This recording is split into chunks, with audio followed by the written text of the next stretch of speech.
வணக்கம் நண்பர்களே. மீனாட்சி சீரியல் செம பரபரப்பாக போயிட்டு இருக்குன்னே சொல்லலாங்க. பரபரப்பான கட்டத்தில் அதிரடி திருப்பங்கனங்க பார்த்தோன்னா, நம்ம தேன்மொழிக்குள்ள உரிமையை நம்ம மீட்டு கொடுத்துடணும் அப்படின்னு ஜீவா களை இறங்குறாங்கன்னு சொல்லலாம். இங்கே சைடு அப்பத்தா அவள் விளக்கு ஏற்றக்கூடாது, இந்த வீட்டு மகாராணி கணங்க அவள் இருக்கக்கூடாது, அவளை எப்படி காலில் வச்சு சமுட்டணுமோ, இவள் தங்கச்சிக்காரி செய்த வேலைக்கெல்லாம் இவளை பழி வாங்குவேன், இவளுக்கு இந்த வீட்டில் உள்ள மருமக உரிமை கிடையாதுன்னு விளக்கேற்றாமல் விடாமல் தடுக்காங்க நம்ம அப்பத்தா. அப்பதான் அதுக்கு செக் வச்சதுக்குனாங்க, இந்த அப்பத்தா வீட்டில் இருந்தால் தானே இந்த சதியை செய்வா, இவ வீட்டில் இருக்கக்கூடாது, அதுக்கு என்ன பண்ணணும் அப்படின்னு தன்னோட ஃப்ரெண்டை வச்சு ஜீவா பேச வச்சுறாங்க. பேங்க்ல இருந்து பேசும், வீடு உங்கள் பேரில் தானே இருக்குது, நீங்கள் சைன் போட வேண்டியது இருக்குது அப்படின்னு வர சொல்லிடுறாங்க. அம்மா அப்போ அப்பத்தா வீட்டில் இல்லைல்ல, மதனியை விளக்கேற்ற வை அப்படின்னு சாமி ரூமில் நம்ம தேனு விளக்கேற்ற வச்சுறாங்க. தேனை அதை பற்றி தான் இந்த வீடியோக்குள்ளே பார்க்க போகிறோம். அதுக்கு முன்னாடி சேனலுக்கு லைக் அண்ட் சப்ஸ்கிரைப் பண்ணுங்கள் ஃப்ரெண்ட்ஸ். பக்கத்தில் இருக்க பெல் ஐக்கானையும் கிளிக் பண்ணுங்கள், அப்போ தான் நான் போடுற ஒவ்வொரு வீடியோவும் நோட்டிஃபிகேஷனாக உங்களுக்கு கிடைக்கும். வாங்க ஃப்ரெண்ட்ஸ் வீடியோக்குள்ளே போகலாம். ஃபஸ்ட்டு எடுத்த உடனே பார்த்தோன்னா சும்மா அதிரடியான பரபரப்பு கட்டம் தான். பரபரப்பான கட்டத்தில் ஜீவாவும் இந்த வீட்டில் உள்ள ஆள் அவனும் கையெழுத்து போட்டால் தான் இந்த இது செல்லுபடியாகும் அப்படின்னு வீட்டை சீல் வச்சதுக்கு ஜீவாவின் கையெழுத்து, அதை மீட்கணும்னா வேணும் அப்படின்னு சொல்ல நேரம் வேறு வழி இல்லை. நம்ம மீனாட்சி தன்னோட நகையெல்லாம் கலத்தி கொடுக்குறாங்க. எங்கள் அக்கா குடிபோக இந்த வீடு அவங்க கைக்கு கிடைக்கணும் அவங்க அப்படின்னு சொல்ல நேரம், இந்த பணத்தெல்லாம் நான் கொடுத்தேன், இந்த ஜீவா தான் அந்த பணத்தை கொடுக்காம தட்டிட்டான் அப்படின்னு அவை வரட்டும் அப்படின்னு கங்கணம் கட்டிட்டு இருக்காங்க. ஒரு வகையில் நம்ம ஜீவா இந்த வீட்டில் உள்ள நபரா, இவன் இந்த ப்ராடு இந்த வீட்டில் உள்ளவனா அப்படின்னு அந்த இடத்துல மீனாட்சி 1000 கொஸ்டினோடு அப்படியே முறைக்கிறாங்க நம்ம ஜீவாவை பார்த்து. டே இந்த திருட்டு பையன், உனக்கு இந்த வீட்டில் உள்ள ஆளுன்னு இப்போ தான் தெரிஞ்சு, முதல்ல எனக்கு தெரிஞ்சேன்னா என் அக்காவை கண்டிப்பாக இந்த கல்யாணத்தை நடத்த விட மாட்டேன், நீ அதனால என் கண்ணில் படாமல் நீ ஒளிஞ்சிருக்க, சுயநலவாதி, உனக்கு தெரிஞ்சிருக்க அப்படின்னு அந்த இடத்துல அப்படியே அரண்டு போய் நிற்கிறாங்கங்க நம்ம ஜீவா.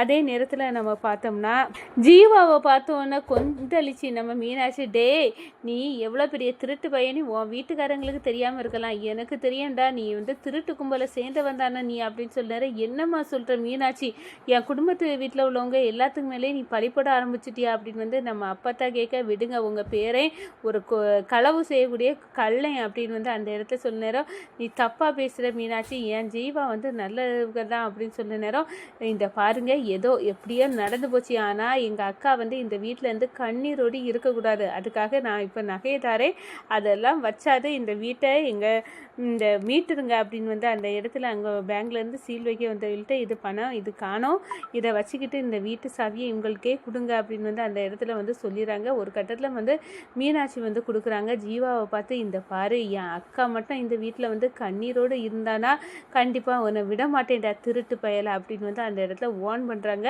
ஒரு கட்டத்தில் நம்ம வீட்டுக்குள்ளே நம்ம தேனும் மனவும் அடி எடுத்து வச்சுட்டாங்கன்னு சொல்லலாம்.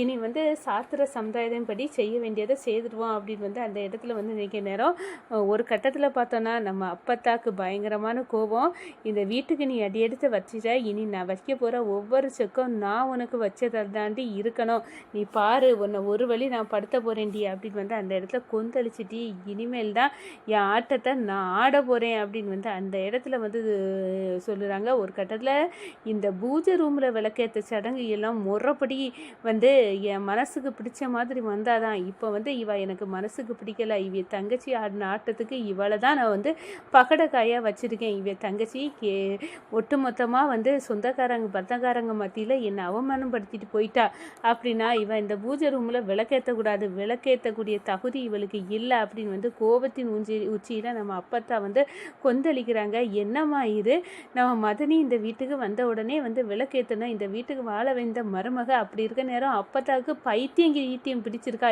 ஏன் இப்படி நிற்க, வாய மூட ஜீவா, நீ தான் அந்த பணத்தை எல்லாம் உன் ஃப்ரெண்டுக்கு நீ கெட்டி அவங்க ஆப்ரேஷனுக்கு பண்ணிக்கிட்டு நம்ம இன்னைக்கு தெருவில் வந்துட்டோம், அப்படி இருக்க நேரம் நம்ம அப்பத்தா உன்னை கண்டிப்பாக திட்ட போது நீ வாயை மூடிக்க அப்படின்னு அந்த இடத்துல வாயை அடக்கி வைக்கிறாங்க. என் மதனியை நாங்கள் சும்மா விட மாட்டோம், மீனாட்சியோட அக்கா அவங்க எவ்வளோ கஷ்டப்பட்டு இந்த வீட்டுக்கு என்னெல்லாம் பண்ணியிருக்காங்க, ஆனால் அவங்க நம்ம குடும்பம் மாதிரி தான் நம்மளை நினைக்கிறாங்க, ஆனால் அப்பத்தாவுக்கு எங்கே இதெல்லாம் புரிய போகுது, அது ஒன்றுக்குமே புரியாது, அதை புரிய வைக்கணும் அப்படின்னு இப்போ மதனியை விளக்கேற்ற வைக்கணும், அவ்வளோதான பிரச்சனை, நான் பார்த்துக்கிறேன் அப்படின்னு அந்த இடத்துல நம்ம ஜீவா ஃபோனை போட்டு அவங்க ஃப்ரெண்டுகிட்ட கேட்குறாங்க, டே எனக்கு ஒரு உதவி பண்ணணும், எங்கள் வீட்டுக்கு வாழ வந்த மதனியை வாழ விடாத மாதிரி எங்கள் அப்பா தான் ஒன்று படாத பாடுபட்டுட்டு இருக்க மதனியை சாமி ரூமுக்குள்ளே போய் வந்து விளக்கேற்ற விடாமல் தடுத்து நிப்பாட்டுது.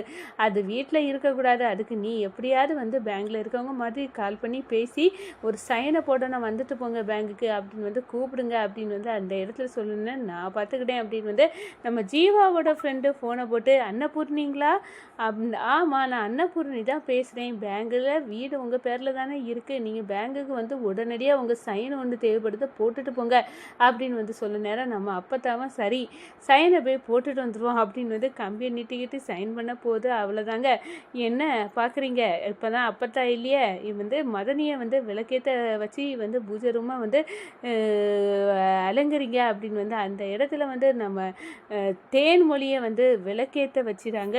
நம்ம தேனோட உரிமை வந்து மனம் வந்து சந்தோஷப்படும்படி நம்ம ஜீவா வந்து மீட்டு கொடுத்துறாங்கன்னு சொல்லலாம். ஒரு கட்டத்தில் இதை பார்த்து தேவி அப்படியே வந்து நடுங்கி போகிறாங்க. அப்பத்தா இல்லாத நேரம் அப்பத்தா இவ்வளோ ஆர்டர் போட்டோம், இந்த பூஜை ரூமுக்கு விளக்கேற்றிட்டல, உன்னை விட மாட்டேன்டி அப்படின்னு வந்து அந்த இடத்துல வந்து கொந்தளிக்கிறாங்க. ஆனால் நம்ம தேவிக்கு மனசில் அந்த ஒருத்தி நாதான் பொண்டாட்டின்னு வந்து மனம் வந்து கழுத்தில் தாலியே இந்த தேன் கழுத்தில் ஏறாமல் தடுக்கிறதுக்கு வந்தாலா, ஒருவேளை மனம் உண்மையிலே தப்பு பண்ணியிருப்பானா, இருக்கும் ஈரோட்டுக்கு தானே இவன் போய் கடந்தான், ஈரோட்டில் தான் துணி வியாபாரம் அது இதுன்னு போய் வந்து வாழ்க்கை ஃபுல்லாக வந்து கடந்தான், அப்படி இருக்க நேரம் தான் அவளுக்கு கூட வந்து பழக்கம் ஏற்பட்டிருக்குமா இருக்கும் இவனுக்கு அப்படின்னு வந்து அந்த இடத்துல வந்து கோபத்தோட வந்து தேவி நிற்கிறாங்க. இவள் வந்து 2ஆம் தரமாக வீட்டுக்குள்ளே நுழைஞ்சவ தானே, அப்படி இருக்க நேரம் இவளுக்கு இந்த ஆட்டம் கேட்குறா, இந்த ஆட்டம் எல்லாம் கொஞ்ச நாளைக்கு தான், எல்லா உண்மையும் தெரிஞ்ச உடனே நீனே இவன் வேண்டானே தூக்கி எறிஞ்சிட்டு போக தானே போகிறான் அப்படின்னு வந்து அந்த இடத்துல வந்து ஒரு கேவலமான எண்ணத்தை சுமந்துக்கிட்டு நம்ம தேவி வந்து தேனை வந்து பார்க்குறாங்க.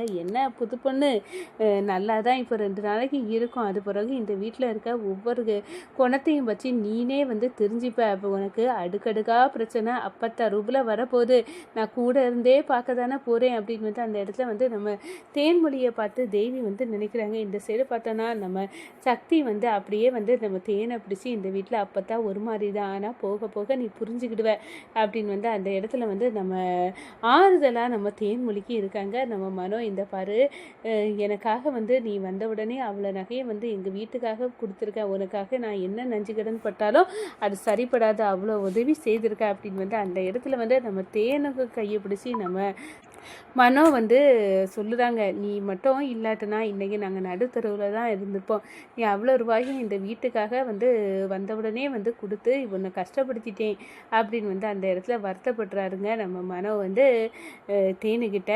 இந்த சைடு பார்த்தோன்னா நம்ம ஜீவா இந்த வீட்டில் மதனி நல்லபடியாக வாழணும், அவங்க கண்ணிலேருந்து ஒரு சொட்டு கண்ணீர் வரக்கூடாது அப்படின்னு வந்து நினைக்கிறாங்க.